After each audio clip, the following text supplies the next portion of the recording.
નિશેષ ઘટનાઓની વ્યાખ્યા અને વેન આકૃતિ સમજીશું. તો જો એ અને બી નિદર્શાવકાશ યુની કોઈ બે એવી ઘટનાઓ હોય કે જેથી એ યોગ બી બરાબર યુ, આ યુ એટલે નિદર્શાવકાશ થાય, તો એ અને બીને નિશેષ ઘટનાઓ કહેવાય છે.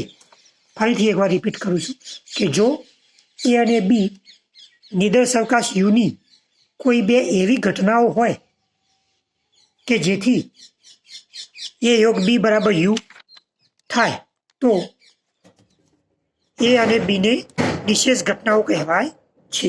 તો આ એની વેન આકૃતિ છે. આ નિદર્શાવકાશ યુ છે ગણ, આ ગણ એ અને આ બી.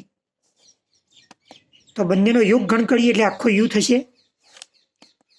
એ બંનેનો યોગ ગણ એ યોગ બી બરાબર યુ થતું હોય તો એ અને બીને નિશેષ ઘટનાઓ કહેવાય. આપણે અગાઉ પરસ્પર નિવારકની વ્યાખ્યા જોઈ હતી કે એમાં એ છેદ બી બરાબર ખાલી ગણ થતો હોય આમ, તો એને પરસ્પર નિવારક ઘટનાઓ કહેવાય. એટલે પરસ્પર નિવારકમાં એ છેદ બી બરાબર ખાલી ગણ થાય, ફાય, એ છેદ બી બરાબર ફાઈ થાય, અને એ યોગ બી બરાબર યુ થાય તો નિશેષ ઘટનાઓ કહેવાય. આ એની વેન આકૃતિ થઈ. હવે પરસ્પર નિવારક અને નિશેષ ઘટનાઓ. તો ધારો કે યુ એ કોઈ શાંત નિદર્શાવકાશ છે અને એ તથા બી તેની કોઈ બે ઘટનાઓ છે, બરાબર. જો એ છેદ બી બરાબર ખાલી ગણ અને એ યોગ બી બરાબર યુ થાય તો એ અને બીને પરસ્પર નિવારક અને નિશેષ ઘટનાઓ કહેવાય છે.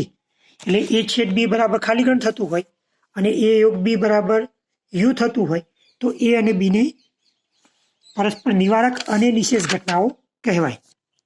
હવે પ્રાથમિક ઘટનાઓની વ્યાખ્યા સમજીએ. તો યાદચ્છિક પ્રયોગના નિદર્શાવકાશ યુના એક ઘટકીય ઉપગણથી બનતી તમામ ઘટનાઓને પ્રાથમિક ઘટનાઓ કહે છે.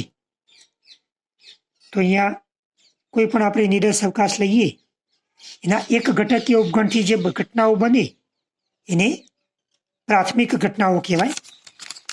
જેમ કે આપણે એક સિક્કાને એક વખત ઉછાળીએ તો એના શક્ય પરિણામોનો ગણ આવો થશે. સિક્કાને એક વખત ઉછાળીએ તો છાપ આવે અથવા કાંટો આવે, બે જ શક્યતાઓ છે, એટલે આ એનો નિદર્શાવકાશ થયો. હવે આનો કોઈ પણ ઉપગણ લઈએ, આપણે આ ઉપગણ લઈએ એનો એક ઘટક વાળો, તો એનો પ્રાથમિક ઘટના થઈ. એવી રીતે આને લઈએ ઉપગણ તરીકે એક જ ઘટક વાળો, તો એનો પ્રાથમિક ઘટના કહેવાય.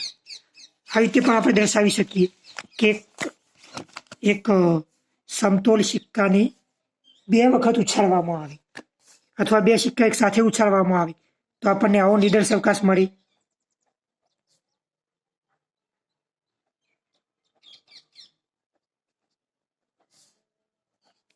બે સિક્કા એક સાથે ઉછાળીએ તો પહેલા પર છાપ અને બીજા પર કાંટો મળે, અથવા પહેલા પર કાંટો બીજા પર છાપ મળે, અથવા બંને પર છાપ અથવા એક બંને પર કાંટો. આવી 4 શક્ય પરિણામો છે. આ એનો નિદર્શાવકાશ થયો.